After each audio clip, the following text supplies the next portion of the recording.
How is this going to work? 15% of sales, 15% of the revenues that they make from those sales into the China market of the H20 when it comes to Nvidia or AMD's equivalent. Once they start shipping those, they will get the export license.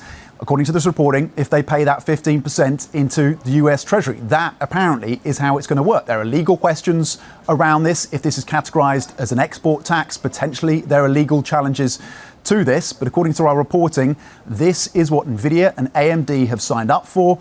And again, quoting some of the analysts in our own reporting, pretty unprecedented. Hard to think of another example of a US corporate signing up to this kind of export demand from the US government. China, meanwhile, yet to officially comment, John, on this development, but they have in recent days pointed out through state media and through blogs affiliated with state media concerns about what they describe as national security risks associated with Nvidia's H20 at a time, of course, when China is now showing no signs at all of walking back from its doubling down on building out its own chip sector and ensuring that it has less dependency on those US AI accelerators. Tom, you've spent years in China. What do you think they're thinking behind the scenes in terms of the US going to corporate America and saying, you can send these chips to China that we originally blocked because of national security concerns, we just want a piece of the pie? I think if you rewind the clock 6 months, China is in a much better position versus now. The H20s, the licenses, it seems, will be approved for those. You look at the movements in terms of the equity markets for China. Yes, they have all the concerns about the domestic consumer and about the real estate and property sector. Those remain. The geopolitical tensions, you talked about the fact that this truce is expected to be extended again by 90 days. China continues to invest. You see the developments coming through from the likes of Huawei at 7 nanometers and Xpeng, according to reports, coming through with a chip of 5 nanometers, not closing in on 3 nanometers that the likes of TSMC are churning out, but closing that gap. So they're going to get access to the H20, but continue to build out their own AI accelerator capacity and try and close that gap. I think China will probably be rubbing its hands at the prospects of potential domestic pushback on this policy as they continue again to try and funnel investments into AI accelerators that they continue to need that underpin the models, of course, of Alibaba, DeepSeek and others. And it's really high silicon that sits at the heart of Huawei that is leading the charge on this front. Tom, are you basically saying that China needs the MI308 from AMD and the H20 from Nvidia just to bridge to basically when they're up to par where the United States is in terms of these advanced AI semiconductors? China has not spelt out, Anne-Marie, its policy around this, but it is pretty clear that a reliance on US chips is not what China is going to be comfortable with. And the fact that Jensen Huang has essentially said, look to the US and to President Trump, we should be allowed to continue to supply these AI accelerators into the Chinese market, precisely because if it comes to it, we could just pull the plug on those. That gets picked up by China. They're listening to that. So yes, this can tie them over until they have their own capacity. There's the other question about national security. The case being made by the Biden administration and by the Trump administration to allies in the Netherlands and in Japan, do not sell your hardware and software into the Chinese market because of national security concerns.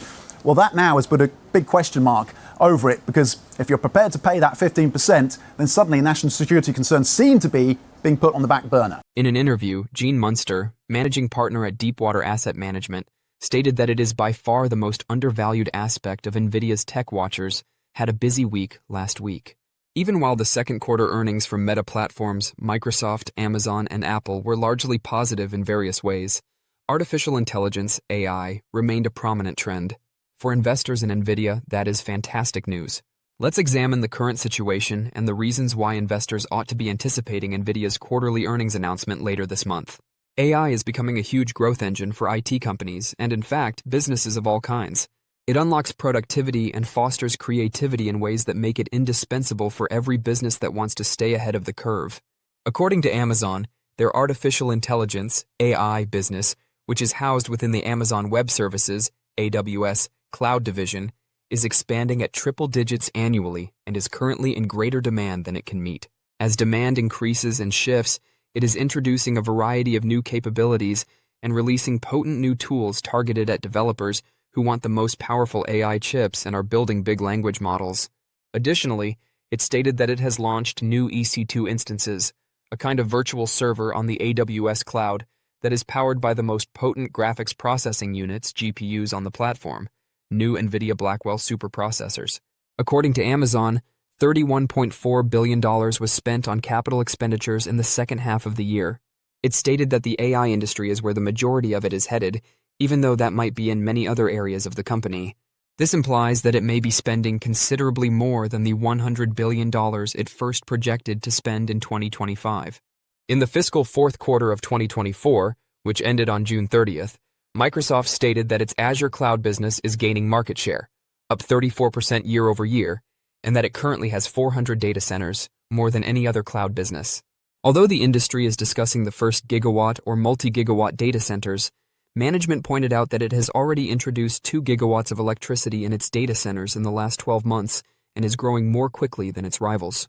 Mark Zuckerberg, the CEO of Meta, talked about a number of significant advancements in AI, including as the establishment of Meta Superintelligence Labs, which unifies all of the company's AI initiatives, and the advancement of its Llama LLM updates. Nvidia revealed its own role in the recent Llama developments in April. According to Zuckerberg, Meta is developing the next wave of products that will advance the industry within the next year or two. Over the past few weeks, Meta has garnered media attention for assembling a group of AI experts it has been stealing from competitors. Apple's AI advancements continue to let investors down, or at the very least, perplex them. Developing an AI infrastructure that can compete with the competition is taking a long time, and it's unclear if it will eventually offer its hallmark product or if it will lose ground. According to management, the company is investing heavily in AI and plans to raise its capital expenditures. Despite investors' apparent dissatisfaction with Apple's AI enhancements, the company undoubtedly delivered a strong report that exceeded both top and bottom-line forecasts.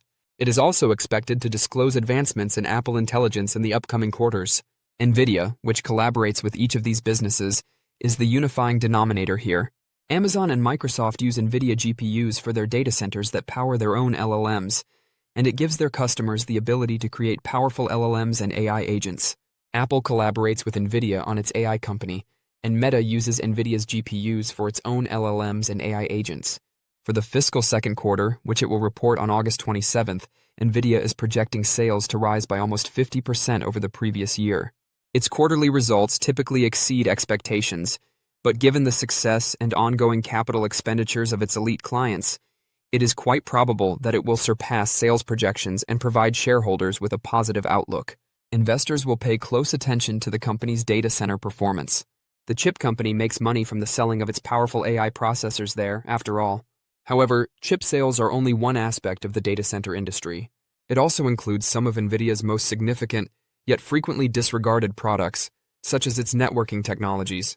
Nvidia's networking products, which include its NVLink, InfiniBand, and Ethernet solutions, are what enable communication between its chips, servers within large data centers, and end users to connect to it all in order to execute AI applications.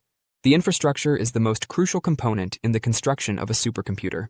According to Gilad Shainer, Senior Vice President of Networking at Nvidia, the most crucial aspect is how you join those computing engines to create that bigger computing unit.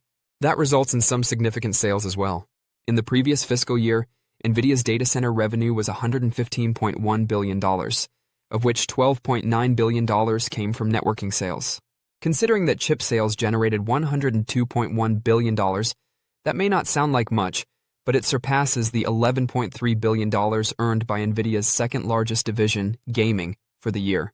Of Nvidia's $39.1 billion in data center revenue in Q1, $4.9 billion came from networking. Additionally, it will keep expanding as clients expand their AI capabilities, whether in large data centers or research colleges. Since networking accounts only 11% of income, it essentially receives little attention. It's expanding like a rocket ship, though. According to Kevin Dierling, Senior Vice President of Networking at Nvidia, the corporation must operate across 3 distinct network types in light of the AI explosion. The first is its NVLink technology, which enables communication and performance enhancement between GPUs inside a server, or several servers housed in a tall, cabinet-like server rack. Then there is InfiniBand, which creates a virtual enormous AI computer by connecting several server nodes across data centers. Next is the Ethernet-connected front-end network, which is used for system administration and storage. According to Dierling, Those three networks are all necessary to construct a massive AI-scale computer or even a moderately sized enterprise-scale AI computer. However, all of these different connections serve purposes beyond facilitating communication between chips and servers. Additionally, they are designed to enable them to do so as quickly as possible. A number of servers must be able to communicate with one another instantly if you want to use them as a single computing unit. The entire procedure is slowed down when there is insufficient data reaching GPUs, which affects the overall efficiency of a data center and delays other activities. Munster clarified that without networking, NVIDIA is a completely different company. Without their networking, the output that the buyers of all the NVIDIA chips are hoping for would not be possible. Additionally, it's becoming more and more crucial to make sure that GPUs are in sync with one another as businesses continue to create larger AI models and autonomous and semi-autonomous agentic AI capabilities that can carry out activities for users. This is particularly true since inferencing, or the process of executing AI models, calls for more potent data center systems. The concept of inferencing is at the center of a significant reorganization in the AI sector. It was believed at the beginning of the AI explosion that executing AI models would be slightly less power-intensive than training them, which would require extremely powerful AI computers. When DeepSeek announced earlier this year that it trained its AI models on less than top-tier NVIDIA chips, it caused some anxiety on Wall Street. The idea at the time was that NVIDIA's expensive, high-powered systems wouldn't be necessary if businesses could train and operate their AI models on chips with less power. However, as chip companies noted that the same AI models benefit from operating on powerful AI computers, which enable them to reason over more information more quickly than they would on less sophisticated systems, that narrative swiftly changed. According to Deerling, there is still a misconception that inferencing is simple and unimportant. As we go toward an agentic workflow, it turns out that it's beginning to resemble training more and more. Thus, each of these networks is significant. For inferencing to be a positive experience, they must be firmly tied to the CPU, GPU, and DPU data processing unit. However, NVIDIA's competitors are circling. Cloud behemoths like Amazon, Google, and Microsoft are still working on their own AI chips, and AMD is trying to take a larger piece of the market from the corporation.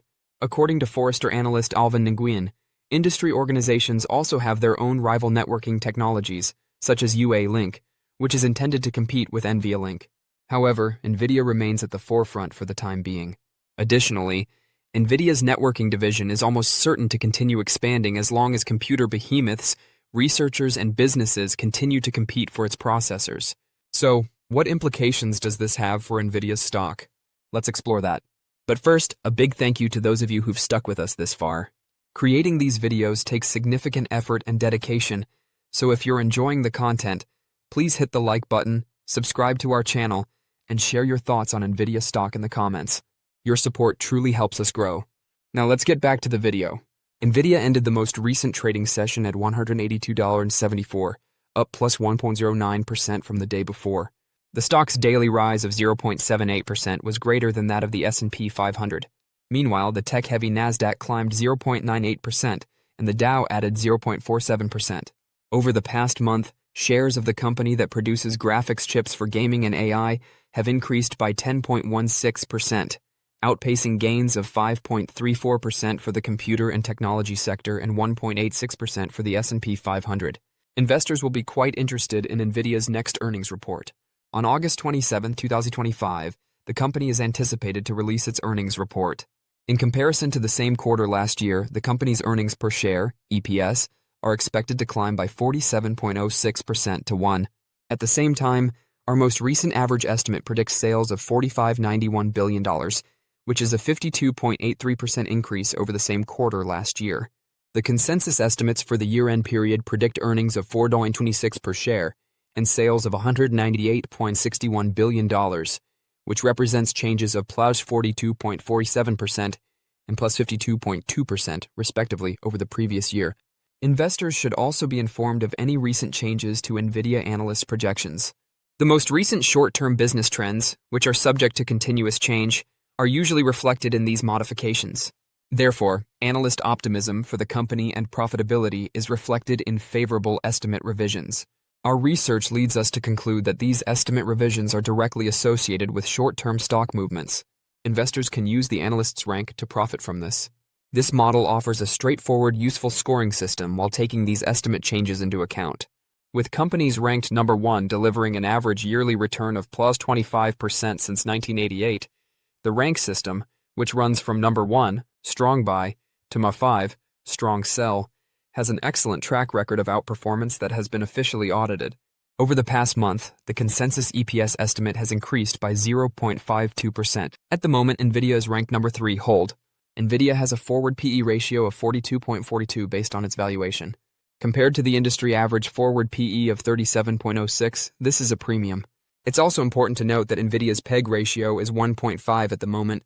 Similar to the commonly used PE ratio, the PEG ratio additionally takes into account the company's anticipated trajectory for earnings growth.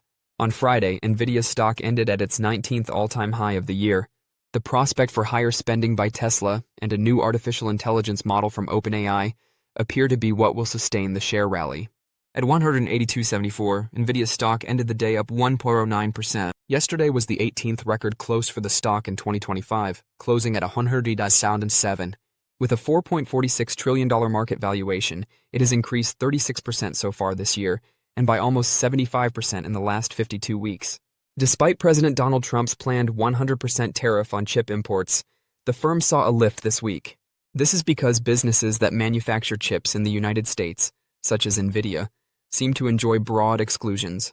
In April, Nvidia also declared its intention to build up to $500 billion worth of AI infrastructure in the United States over the following 4 years. There don't seem to be many barriers to significant investment in AI technology. On Thursday, OpenAI unveiled GPT-5, the most recent model that powers the well-known ChatGPT. Nvidia was the only pure-play chip business listed by OpenAI CEO Sam Altman, who also identified the company as one of the technology's major collaborators. As it reduces its internal chip lineup, Tesla may also be planning to give Nvidia more money. According to Bloomberg, which cited people familiar with the situation, the electric vehicle manufacturer is reducing its Dojo supercomputing team and related in-house AI training chips in favor of relying more on Nvidia and advanced micro-devices technology. Elon Musk, the CEO of Tesla, stated late Thursday on the social networking platform X that it is not logical for the company to split its resources and scale two very distinct AI chip architectures. In contrast to training, where Nvidia's hardware dominates, Musk stated that Tesla's focus will be on its AI5 and AI6 chips, which are specialized in inference, producing output from AI models. Early on Friday, a request for comment from Tesla was not immediately answered. Don't forget to share your thoughts and experiences in the comments below. Your input helps create a more knowledgeable community where we can all learn and grow together in the world of investing. Stay up to date with the latest market trends, insights, and key updates by subscribing to Investing Tutorial. We're here to help you make smarter investment decisions and stay ahead of the curve.